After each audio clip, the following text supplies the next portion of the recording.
Parking is an important issue when you're thinking about moving off campus.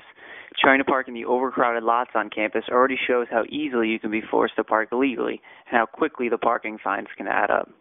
The other day I went to class for 50 minutes and came out to discover that I'd already received 2 parking tickets. These are the only outstanding tickets I have now, but I can't even count how many I've gotten in the past and how much money they have cost me to pay off. Another important thing to consider is on-street parking. I lived in houses where my landlord has offered sufficient on-street parking, but just last winter I woke up to find my car towed because it had been parked in the street during a snowstorm. So it's important to be aware of whether or not your parking rules can change during snow emergencies. Paying attention to parking signs is always a good idea. I'd love to live in the city, but just going shopping downtown and seeing all the parking restrictions and expired meters remind me of how difficult it would be to get around without constantly violating the city's parking violations. Regardless of where I live, as a student, I need to make sure my roommates and I understand the parking that our landlord should provide.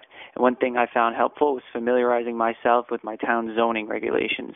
It's a huge document that no one, especially me, wants to read, but just skimming through it has given me a better idea of the off-street parking regulations that landlords must follow when dealing with student tenants, as well as the specific rules that constitute on-street parking.